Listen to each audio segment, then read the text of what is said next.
So it's funny because when I first started, I was doing everything on my own, and I was working with a gallery, and then I started doing Arts Council funding and kind of running things on my own. And I got into that for a while.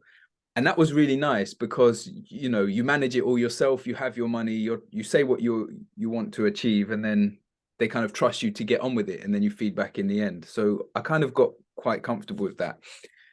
And then I started getting commissioned, and I thought, great, this is wonderful because I'm going to get more support. You're working with organizations who have experience in working with artists, who bring a skill set that might be able to, add to what you can do and make ambition go up a little bit and efficiency, which is nice.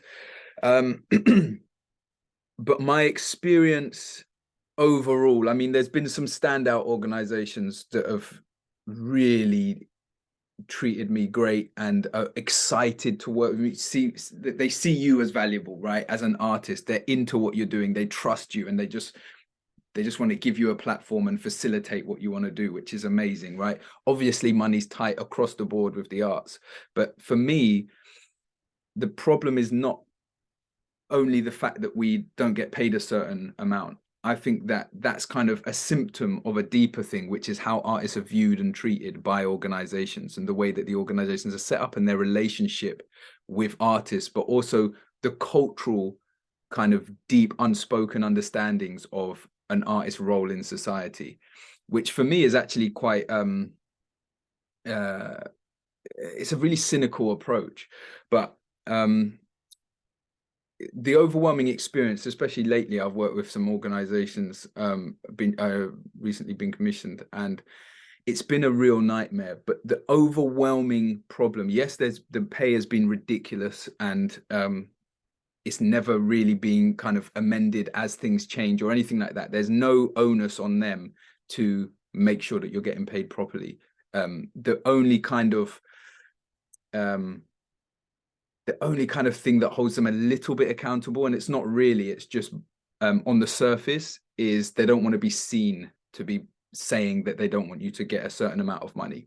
But that's all optics, it's not genuinely like, right, okay, we want you to get paid, how are you doing, checking in. If the remit of the project changes due to unforeseen circumstances, reevaluating pay to meet the extra work that you've got to do, or anything like that, like those kind of conversations, completely non-existent, really. But there's just this massive lack of any kind of duty of care. It's more like, right, we're in here to get you in because you tick this and this box for our funders or whatever, and this is really how it feels. And so we're going to get you in to do that, and we only have this money and we want to get our bang for our buck. And a lot of the times they mention the funders and that as this kind of, do what you need to do to make sure that they're happy. And so it leaves you getting completely exploited and working above and beyond. And I know a lot of artists talk about this, but ultimately your name is everything, right? If you're being commissioned for a piece of art, you're only as good as your last piece of art. There's that feeling, right? So you will do whatever you can because it's your passion. You're making work that you really believe in, right? So you're questioning certain parts of society, or opening up conversations that are extremely important to you. So your whole being is part of this project. You don't have this kind of distant approach to your practice. And that's what's expected of you as well, to go above and beyond, to put on those hours, to rethink your project, the research, the like putting together of it. Especially my work is really collaborative, right? I'm making films, so having the conversations with all the different heads of department, constantly refining. All of that stuff doesn't seem to be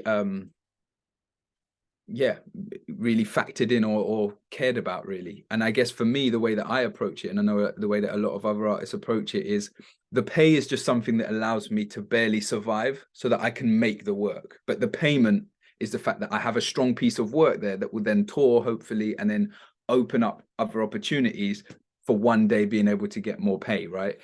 Which is a really rubbish way to look at it. But I think for me, that's the way that I've been able to get by and justify accepting these kind of ridiculous amounts of money.